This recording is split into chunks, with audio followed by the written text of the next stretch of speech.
Hi, this is Jim from Safety Wars. Before we start the program, I want to make sure everyone understands that we often talk about OSHA and EPA citations, along with some other regulatory actions from other agencies, legal cases, and criminal activity. Everyone is innocent until proven guilty in a court of law. Proposed fines are exactly that, and they are often litigated, reduced, or vacated. We use available public records, news accounts, and press releases. We cannot warranty or guarantee the details of any of the stories we share, since we are not directly involved with these stories, at least not most of the time. Enjoy the show. This show is brought to you by safetyfm. And from the border of liberty and prosperity and the highway to the north, this is Safety Wars for Monday, January 22nd, 2022. How's everybody doing out there today? Hope you had a great weekend.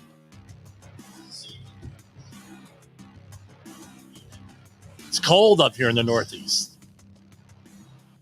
It's cold up here and it's getting colder. I don't know. This week is supposed to warm up. Next week, we'll see how it is. I don't know. I was out on the waterfront on a project. We'll be there all week. And it's, I tell you what, it gets to you. Thank God for the, let me turn this down. Thank God for the survival suit. We'll just leave it at that, the exposure suit.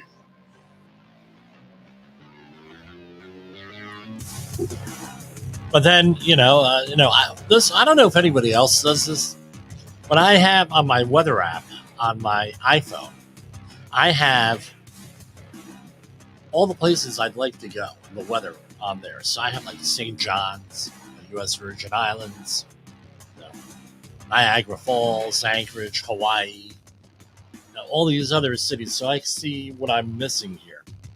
Wanted to thank everybody for the support. What did you think about last Thursday and Friday's programs? We try to be timely, but, when I found out, one of the reasons why I have this program is that I get very annoyed, and I had for years and years and years, I got annoyed because I would go to events. I'd go here, I'd go there, I'd read. I've always read. Before the internet, I'm one of those guys that used to read 5 newspapers, 7 newspapers, sometimes every day, right? And I don't mean like the local paper only, which I did read the local paper, but I would read like the Wall Street Journal, New York Times, anything I could get my hands on, because I'm a reader. I like reading magazines, like newspapers. Today I read a book on that we're going to be incorporating into one of our trainings on how to manage OSHA on the 5th and 6th Amendment to the U.S. Constitution. The 5th Amendment, the right that you have not to self-incriminate, and the 6th Amendment was the right to have an attorney. And this is where Alec Baldwin screwed up. And we replayed our commentary from exactly 1 year ago in 2023 on the whole Alec Baldwin and the Rust situation with the death of Helena Hutchins, and the Alec Baldwin. He got indicted last Friday, and the arborer Gutierrez Reed, I believe her name was, her last name. Anyway, we did all of this stuff, and reason why we go into detail on that, and on Thursday was the Reed Elementary School, I think that's what it was called, in Uvalde, Texas, and their shooting. The reason why we go into this stuff in depth is that nobody else does it. You get a 30-second clip on the news. Name the news. Hey, this is happening, this is screwed up, blah, blah, blah, blah, blah. All right, Jay Allen, for the format of his program, the Rated R Safety Show, did a phenomenal job. They put together I think it was like a 2.5, 3 minute long thing on that, because that's the format of the show. And you really can't disparage these news networks because their format is 15 to 30 seconds. And then if you're interested, you can go and look it up. How many of us actually do? We had a number of people killed, right? One person on the Rust set, 19 on the other situation. People died. It's normal to want to know why they died. It's normal for me. Now, I want to know why these people died, why these children died. How, no, not so much how they died, but why they died. What were the things? And all of these reports are counterfactual, meaning if they would have done XYZ, then this wouldn't have happened, or they should have done this. That's not really what we're interested in. We're interested in, as an accident investigator and as a safety professional, we have to be interested in, okay, this has happened. This is what happened. A little bit on this is the end result, because that's always going to be part of a report. But what were the events leading up to this situation that allowed this to manifest? That's what I check out. So on both situations, you had some things that I could think of all right off the top of my head. What were some of the things? Number one, lack of training or ignored training. That was one of the things, and with both things. An intro to OSHA course would have been nice for the Rust production set. So maybe the people would have known what I would like to think that they would have known what their responsibilities were, how to manage things, what the proper procedures were. They needed reminders. I mean, we have this all the time where we have reminders on what needs to be done, right? On this, and that's how because this is what happens. People become complacent. I'm not talking what we talked about last week, where we had complacency. Sometimes a stable system is called complacent. That's not what we're talking about. We're talking about people not wanting to do the right thing, all right, for whatever reason, because of the incentive system put in there, or maybe a false belief. This is a big one for me with respirators, and not necessarily this one, with a respiratory protection, right? There's a P100 filtering face piece respirator I'm holding. Now, for you folks on the radio end of this, now people don't like to wear that. So maybe you have to remind me, hey, when you're doing that, yeah, and you have these little things that you do, reminders, asking, coaching, auditing, everything else. That's what happens sometimes. That's what the idea is when you have these meetings. So on both sites, the training was off. Misunderstanding of what their responsibilities were. That was another one.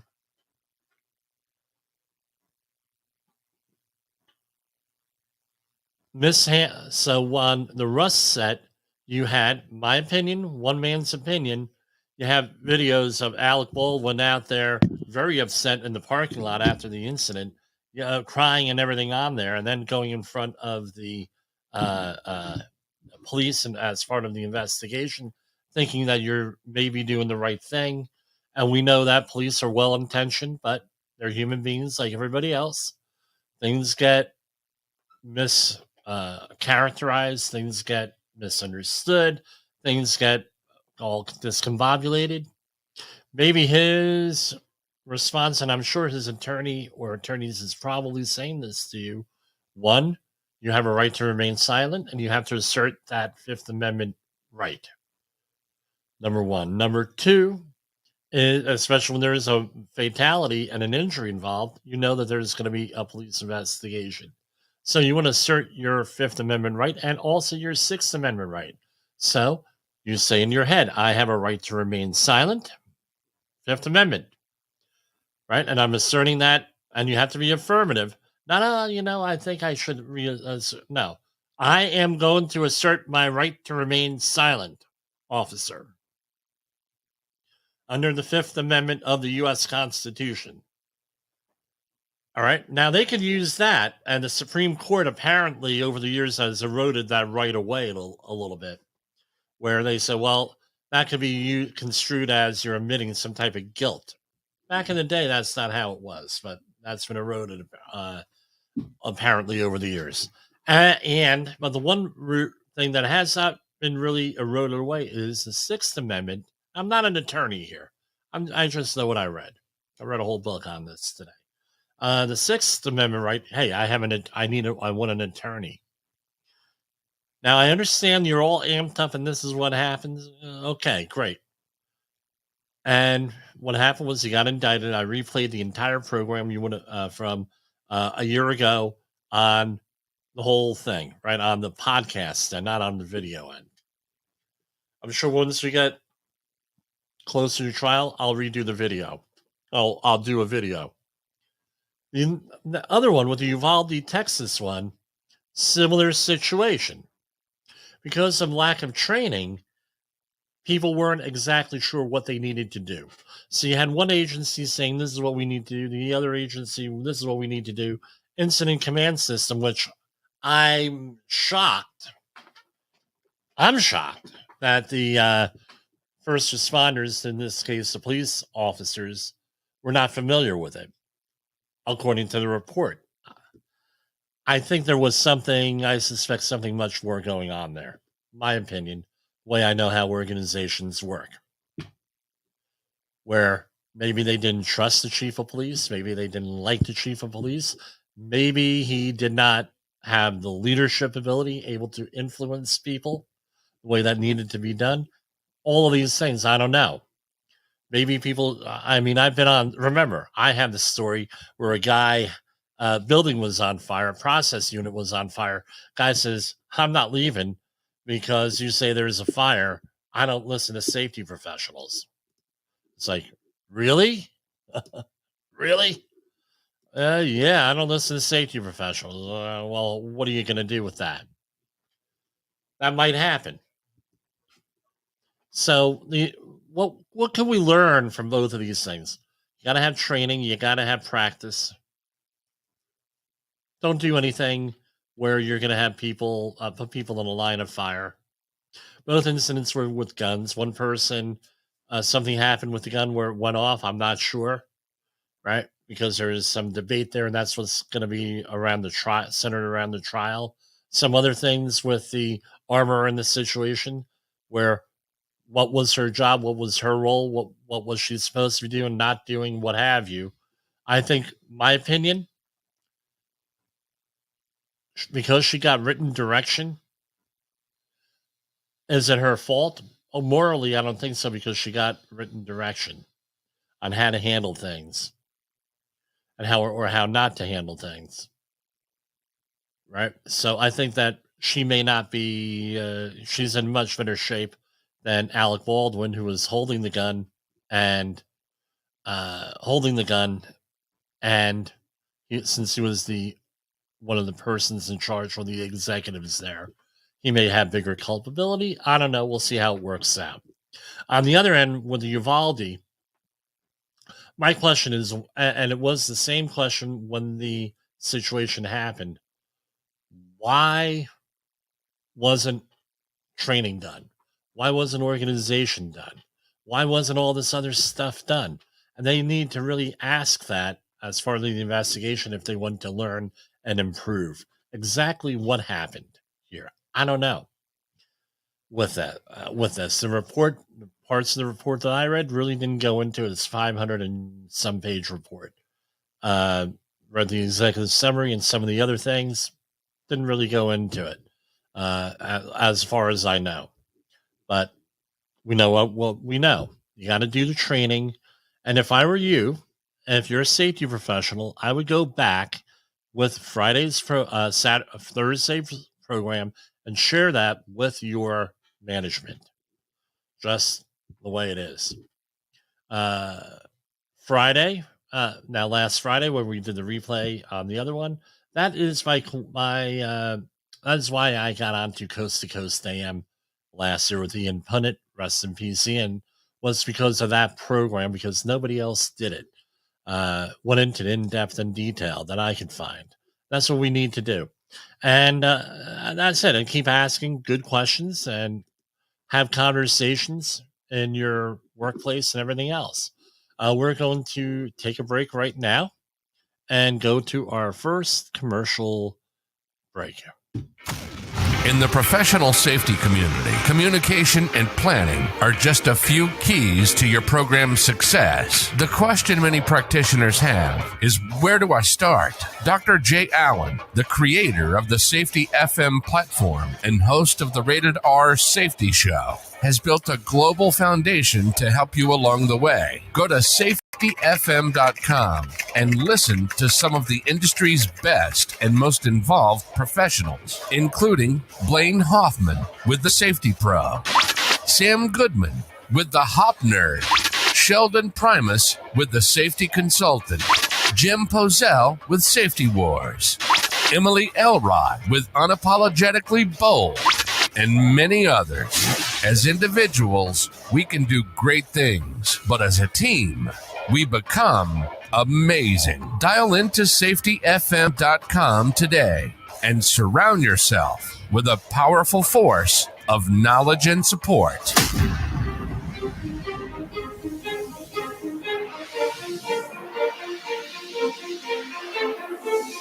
OSHA recordables, catastrophic losses, environmental disasters. You want answers? So do I. This is Jimpoesl with Safety Wars. That's my daddy. Yes. You are listening to Safety Wars. Tomorrow's Safety Today. And since it's Monday, I don't have it here. Okay, I'll say this much.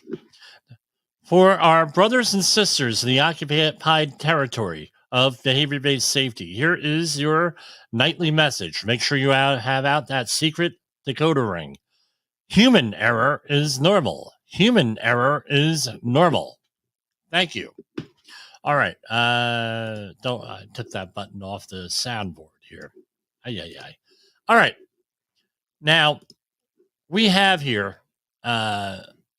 we did not really go over news, obviously, Thursday or Friday, dealing with OSHA. So what I am doing is we're going to go over some of the releases from OSHA, their press releases last week. And here it is. This was released on January 18th, 2024. OSHA and the National Demolition Association renew alliance to protect safety and health of demolition industry workers. U.S. Department of Labor's Occupational Safety and Health Administration and the National Demolition Association recently agreed to renew their alliance to improve the safety and health of workers in the demolition industry. During the 5-year agreement, almost like the Star Trek, right? 5-year mission.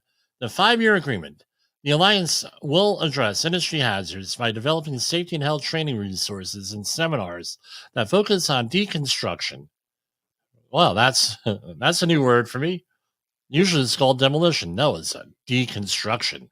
Selective dismantlement of building components for reuse, repurposing, recycling, and waste management.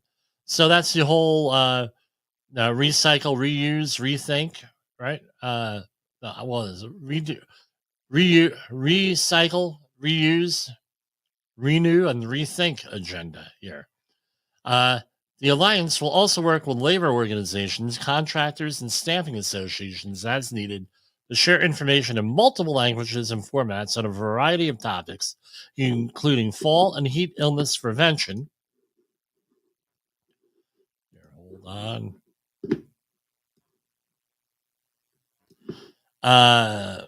Recognizing hazardous materials, construction, safety, and protecting temporary workers.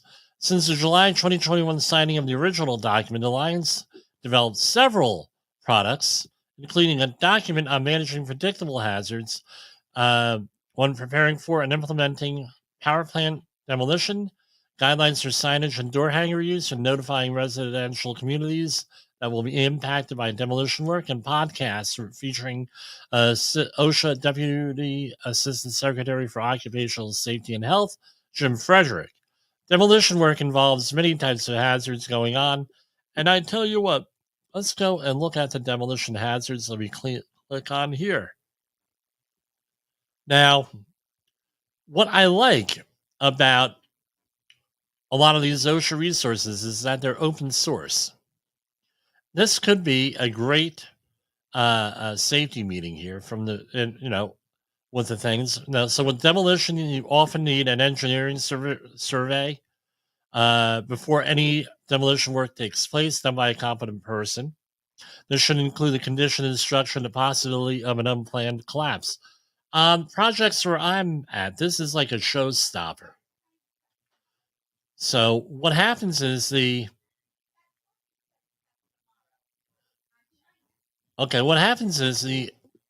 got some noise in the background here. So if you don't have the engineering survey done for a demolition, it's usually a showstopper. My jobs it is. If you're going to start doing demolition, you got to have some kind of a plan here. And it has to be more than one page, usually, right? The way I always start out in writing this stuff is that I always have a job hazard analysis done. That's my starting point on almost every health and safety assessment, health and safety document, and everything else. Job hazard analysis, task hazard analysis, whatever we're calling them this week. They go by many different names. And we have to go and we have to figure out what's going on and everything else. And that's a good starting point. That's not what the end point is going to be. And after this, you have a discussion with the work crew and everybody else, what they need to be done, all the stakeholders. And now you have to try to use the hierarchy of controls. And the problem that I always see on these demolition jobs is that they often use day laborers, and the training is impossible usually to verify.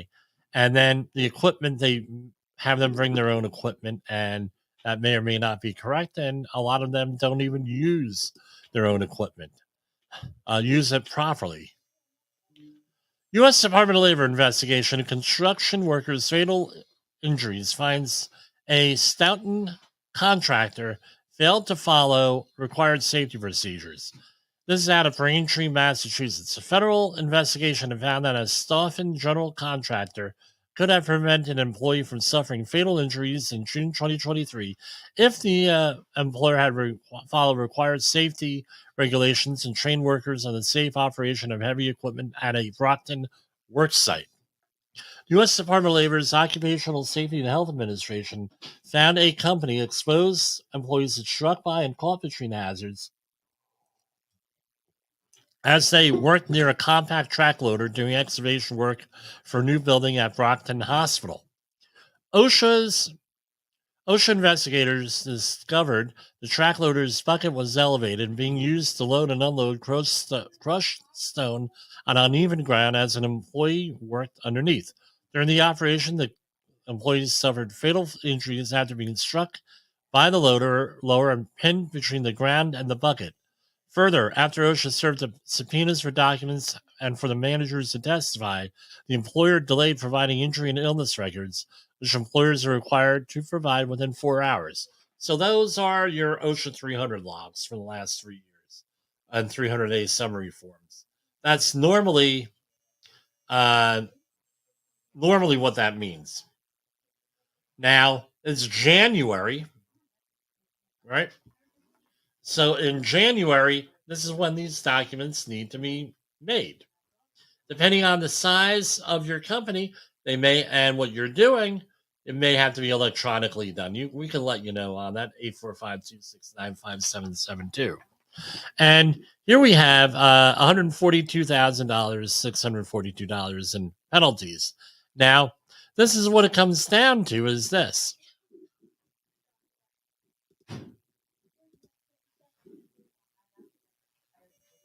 Okay, this is going to a totally different thing here. Website from the DOL website.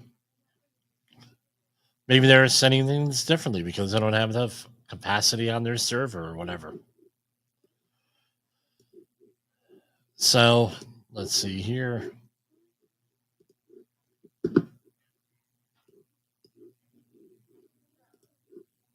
All right. Now remember, everyone's innocent until proven guilty here. Now, so give us a call. We'll help you out on making that OSHA 300 log. So this is the other than serious. So for whatever reason, they put them in two locations. Type of violation other than serious. The employer did not provide authorized government representative the records within 4 business hours. On or about August 10, 2023, OSHA formally requested by subpoena copies of the injury and illness records for the years 2020 through 2023. OSHA followed up on this request in writing on 8/30 and specifically informed the employer of the requirement to provide the requested documents within 4 hours. The employer, however, did not provide those records to OSHA until on or about September 7th. What's the reason for the delay on that? I'm not saying this happened here, but often the delay is that, one, the records don't exist, and number two, they don't know how to fill out the forms. I had to deal with that last week with somebody. Number three was that the forms that they do not have records at all. High turnover rate in the demo industry. A lot of day laborers. People get hurt. And the other thing is this: they might have been faced with other things going on there. Now, companies manage accidents differently. Maybe they had to really vet everything with their attorney prior to doing this. And I think I don't know how successful of what's the word I'm looking for? How successful a strategy it is to delay giving records to OSHA, but I have heard of that as a strategy. Hey, I tell you what, the law says within 4 hours they have to produce the documents, produce them within 4 hours. Real simple. Hire competent safety people. If you had to, with that. Now, is there a law or a regulation that says that that's against hitting somebody or pinning somebody with a backhoe, allegedly? No. You have all different types of hazards. You have the OSHA Focus 4 and everything else. But here we have citation 1, item 1 here. So willful, serious. The employer, and this is under the Occupational Safety and Health Act, the General Duty Clause. The employer did not furnish employment in a place of employment which was free of recognized hazards, going on and on and on, where employees were exposed to, struck by, and caught between hazards while working in the vicinity of a Bobcat compact track loader. And okay, so when OSHA cites you on this, right?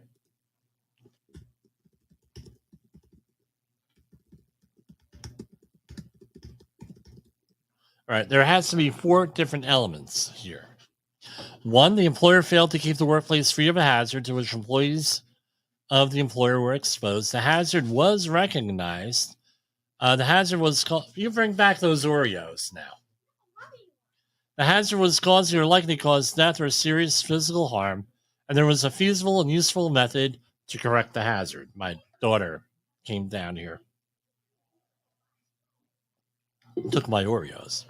Anyway, so those are the 4. The employer failed to keep the workplace free of a hazard to which employees of that employer were exposed. The hazard was recognized.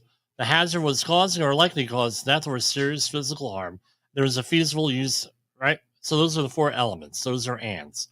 Now, that's often very difficult for the agency to do. That's why general duty clauses, we hear about them. We cover them all the time here.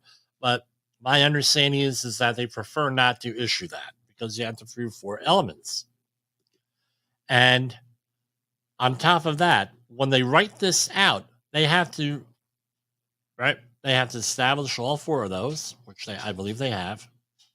And they have to give you an idea on how to correct it. And that satisfies one of the elements that there is a way to prevent this, right? So element number 4 was the hazard was recognized. The hazard was causing or likely to cause death or serious physical harm, and there was a feasible and useful method to correct the hazard.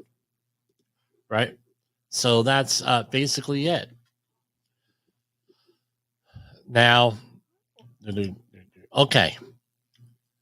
One method, among other methods, one method of feasible abatement would be to train employees to follow the manufacturer's safety warnings in the equipment operating manual for the equipment in use and be aware of hazards in the work area.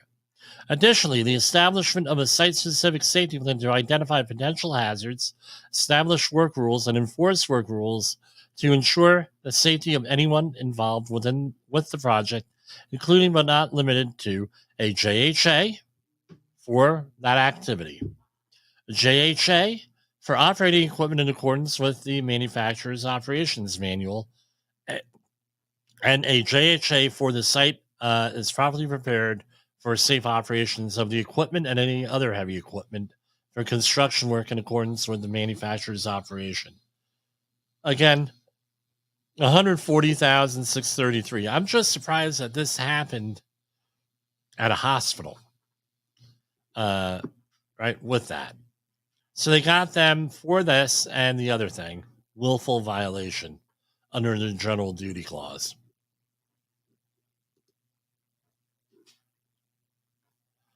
And so here we go. The U.S. Bureau of Labor Statistics reports that 484 fatalities are caused by being struck by an object or equipment in the workplace. Approximately 75% of struck by fatalities involve heavy equipment, such as trucks or cranes. Rest in peace. Okay, here we have from January 17th, out of Atlanta. U.S. Department of Labor finds electric vehicle battery manufacturer exposed employees to unsafe nickel levels and other mixed metals at a commerce plant. So what were the 4 things? Exceeded 85 decibels for audiometric situation, noise monitoring. Exposed employees working with cobalt, nickel, and manganese respiratory hazards. We're working on a video right now. We're hoping to get it out on toxicology, where we go into some of this stuff. Right? Ensure the employees are given clean, disinfectant, and sanitary respirators and store respirators properly to protect them from material contamination. Failed to make certain that people working with corrosive materials had access to eye wash stations and emergency showers, and left workers handling bags of nickel powder vulnerable to respiratory hazards. So all that stuff, right, is on there. So right off the bat, you have cobalt, nickel, and manganese. Those are heavy metals.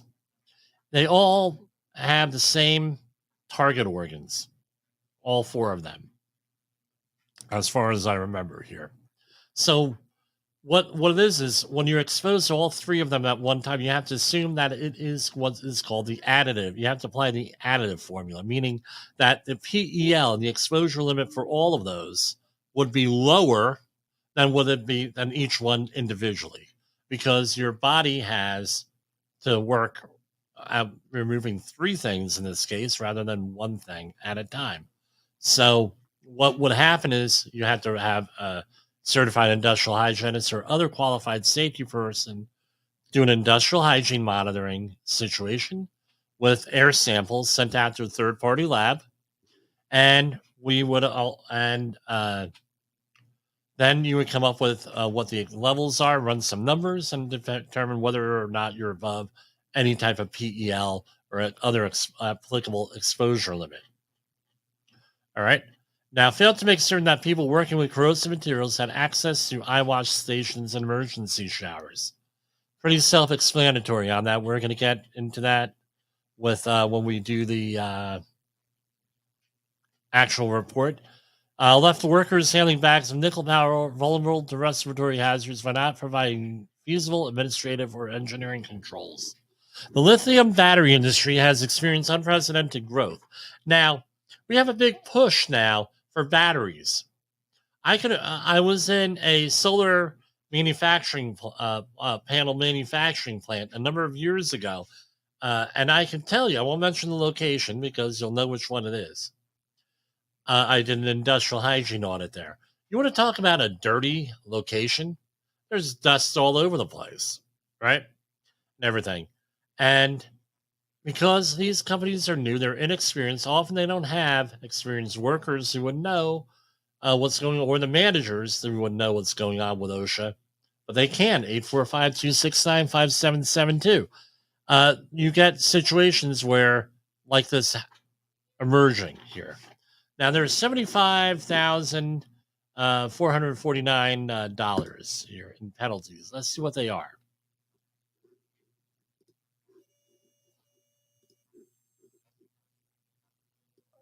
For you people at home, I have this on share screen on the audio portion here. Citation 1, item 1A. Serious, 9822. Type of violation serious. You had a noise monitoring situation where you had OSHA went in there and actually did noise monitoring. Determined that they were over the 85 decibel limit. So when information indicated that any employee's exposure equal or exceeded an 8-hour time weighted average of 85 decibels, the employer did not develop and implement a monitoring program. I mean, you want a screening, there's all different apps. You could use screening on. However, remember, it's not scientific. So you got to get the real equipment here. Citation 1, item 1B, type of violation serious. The employer did not establish or maintain an audiometric testing program. Now, remember, in the general industry section, you have a lot of requirements here. This was a zero here, dollars associated with this. Citation 1, item 2, this is $14,733. The employer did not provide a medical evaluation. This is under 1910-134E1. Employers, so you have to do a medical evaluation to use a respirator. I went into this all the time, right? I've gone into this numerous times. What happened at my mother-in-law's funeral with the guy having a seizure or something, distress, respiratory distress from just putting on a little paper imitation surgical mask, and he dropped the coffin. I've gone into, so it can happen. Believe me, it can happen. I was during the height of COVID. The other thing is this: in my experience, I don't have my anecdotal evidence experience. We have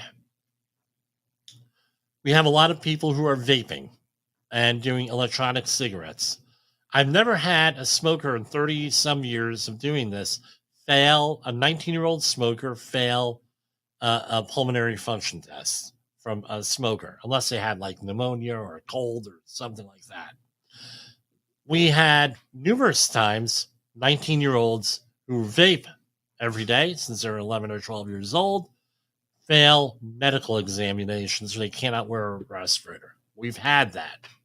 That is part of our experience here with that. I don't know what the numbers are industry-wide, but we've had that. Citation 1, item 3, type of violation serious. Respirators are not stored to protect them from damage,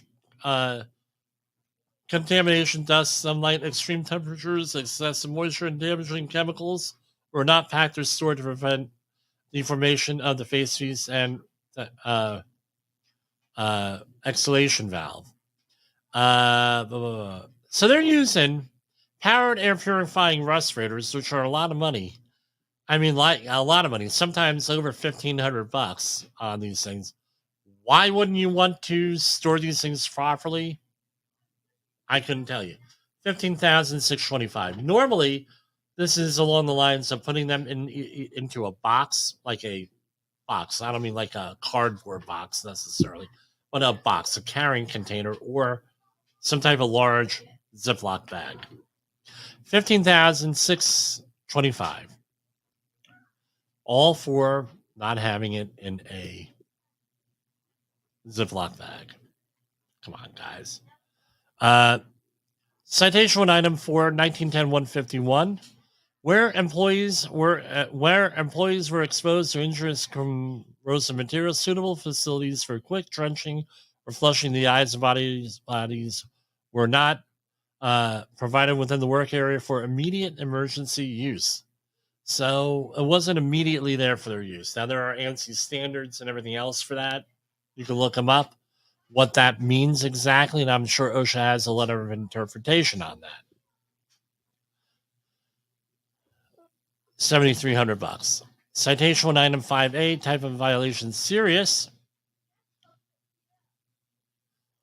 1910-1000A2, employees are exposed to an airborne concentration nickel, cobalt, and total dust listed in table Z1 in excess of an 8-hour time-weighted average concentration for 1 milligrams per meter cube for nickel, 0.1 milligrams per meter cube for cobalt, and 15 milligrams per meter cube for total dust.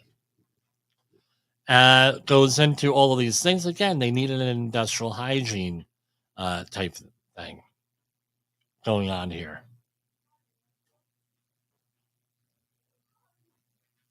So what they did was I'm reading here, I'm not going to read everything, is that there were certain areas that had nickel, certain areas that had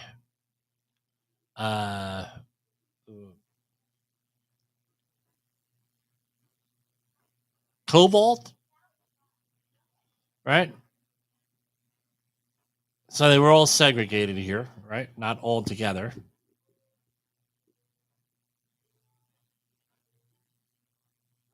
And just total dust not otherwise specified.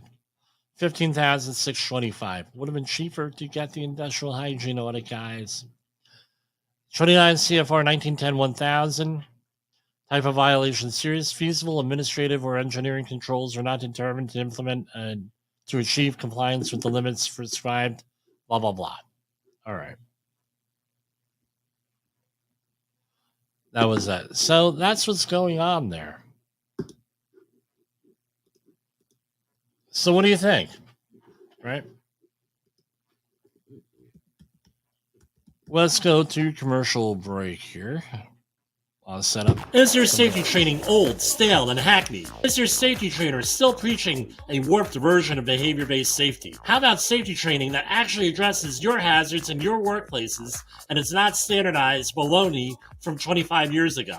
Contact the Safety Wars team at safetywars.com or call Jim Posel at 845-269-5772. Remember, if you're receiving this message, you are the solution to unsafe workplaces. Have you listened or watched the Safety War Show? It does stream live on the radio and on the streamer-emers that we have. So if you have not taken a listen to Jim Posel and what the hell he's doing every evening with Safety Wars, I would strongly encourage you to take a view or take a listen, whichever option is available for you, and take a listen to what the hell he has going on. It will take some deep dives and some information that you might be interested in. In a world where danger lurks in every corner, one man stands as a beacon of hope. Jim Posel, a veteran safety expert with over 3 decades of experience, now bringing his knowledge to you with Safety Wars. Engaging, informative, and always relevant, that's Safety Wars. Join a safety revolution with Safety Wars, available on Spotify, Apple Podcasts, YouTube, and wherever you get your unpredictable world. One voice rises above the chaos. Meet Jim Posel, a seasoned safety expert who's navigated through some of the most dangerous scenarios, from anthrax, explosive cleanups, disasters, and numerous environmental cleanups, and lived to tell the tale. Now, he's bringing his wealth of knowledge, insights, and experiences to you through Safety Wars.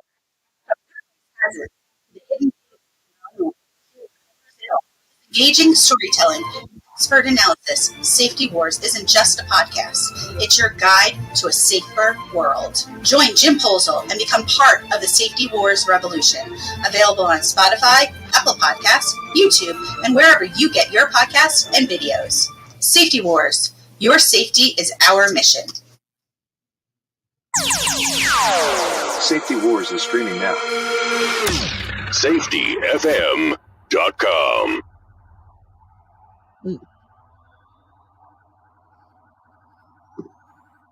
Well, I'd be remiss, and I know people are always looking for my comments on the political end here. I try to be as nonpartisan as possible. So this week we have the New Hampshire primaries.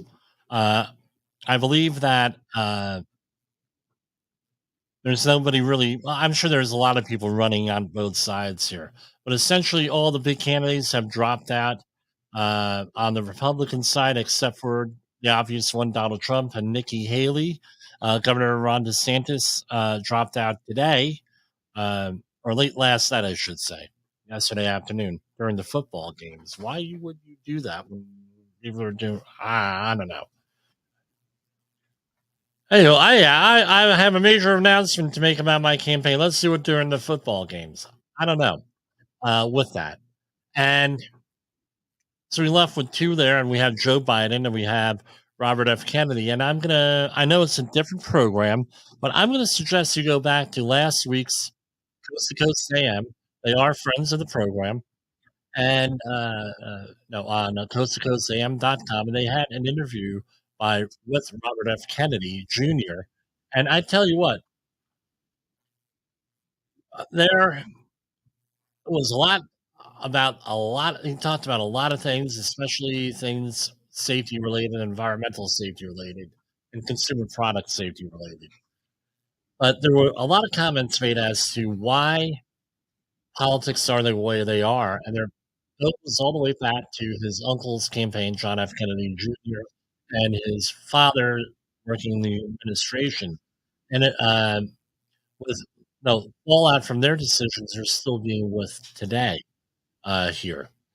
And it was just very interesting to hear someone authoritatively speak about these things rather than you hear from a historian. Well, John F. Kennedy did X, Y, and Z, and blah, blah, blah, blah. Well, in his case, well, hey, my uncle Jack did X, Y, and Z, and this is exactly how it went down. And my father was involved in this way. It was a very refreshing perspective on things.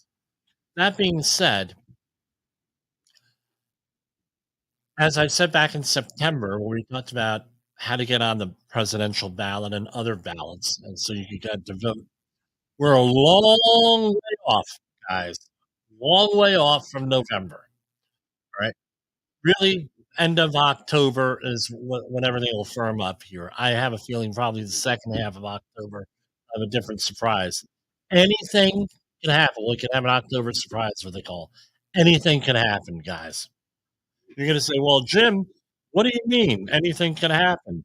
What about this? What about, well, yeah, well, what it comes down to is this. Either a candidate, they're elderly here. All right. Any way you want to point at it, Trump in the late 80s, Biden 80, blah, blah, blah. Anything could happen. I don't want anything to happen. I want them to live a nice, long, happy, long life. Right. But either one of these folks, major illness will knock them out of this. Don't want that to happen again. All right. Scandal. You have convictions on one end. You have scandals on the other end. You have all different things.